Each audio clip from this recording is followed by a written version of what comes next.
Գագիկ Սուրենյանը գույժեց ամպրոպի, անձրևի ու քամու լեռնային շրջաններում բուքի մասին։ Գետերում գարնանային վարարումները պայմանավորվում են նոյեմբեր-մարտ ամիսներին դիտված և ապրիլ-հունիս ամիսներին կանխատեսվող հիդրոթերապևտաբանական պայմանների առանձնահատկություններով։ 2025 թվականի նոյեմբեր ամիսը եղել է երկրորդ տաք և չոր նոյեմբերը՝ սկսած 1935 թվականի դիտարկումներից։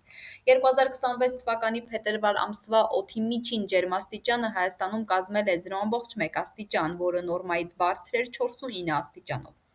Այն ամենատեղ փետրվարն էր դիտարկումների ողջ պատմության ընթացքում։ Փետրվարը նաև տեղումնառատ էր։ Տեղումների ամսական քանակը կազմել է 78 մմ, որը կազմում է նորմայի 206%-ը։ Դա երրորդ տեղումնառատ փետրվարն էր սկսած 1935 թվականից։ Armenpress-ի մամուլի սրահում կայացած ասուլիսում նշել է հիդրոթերապևտաբանության և մոնիթորինգի տնօրենի տեղակալ Գագիկ Սուրենյանը։ Վերջին օրերը տեղումնառատ են Հայաստանը գտնվում է հզոր ցիկլոնի ազդեցության գոտում, մասնավորապես վերջին 2 օրերին բավականին առատ տեղումներ են գրանցվել։ Ունենք հատվածներ, որ վերջին 2 օրերի ընթացքում թափվել է ապրիլի տեղումների քանակի 50-ից 60%-ը։ Ձյան ծածկն այսօրվա դրությամբ բավականին բարձր է հանրապետության տարածքում։ Ձյան ծածկ կա Լոռուի ու Տավուշի մարզերում։ Այս պահին էլ ձյուն է տեղում Լոռիում, Տավուշում, Շիրակում, Արագածոտնի, Կոտայքի, Վայոց ձորի լեռնային գոտիներում, Գեղարքունիքից առանձին հատվածներում։ Ձյան ամենաբարձր ծածկը Արագած բարձր լեռնային գոտու օդերևութաբանական կայանում է և կազմում է 311 սանտիմետր, նշել է Սուրենյանը։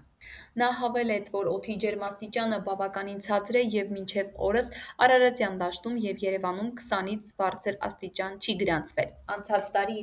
Արարատյան դաշտում այս ժամանակահատվածում արձանագրվել էր 20-ից 25 աստիճան տաքություն։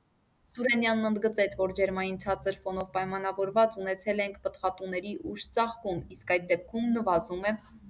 ցրտահարության ռիսկը։ Ցիկլոնը Հայաստանի վրա պտտվելու է մինչև ապրիլի 13-ը ներառյալ և հանրապետության ողջ տարածքում ժամանակ առ ժամանակ տեղումներ են շարունակվելու։ Շիրակում, Լոռիում, Տավուշի նախալեռներին հատվածում, Արագածոտնի, Կոտայքի, Վայոց ձորի լեռնային գոտիներում, Գեղարքունիքում տեղումները լինելու են ձյան տեսքով, այնպես որ վարորդներին հորդորում ենք տվյալ հատվածներում ցուցաբերել զգոնություն։ Ապրիլի 12-ից 13-ին սպասվում են տեղումներ, կլինեն զգալի։ Կուղեկցվեն ամպրոպներով և քամու ուժգնությամբ, առանձին հատվածներում պոռթկումները կհասնեն 24 մետր/վայրկյան արագությամբ։ Պայմանավորված քամու մեծ արագությամբ հանրապետության լեռնային մարզերում սպասվում է բուք, ցածր հորիզոնական տեսանելիություն, տեղեկացրել է Սուրենյանը։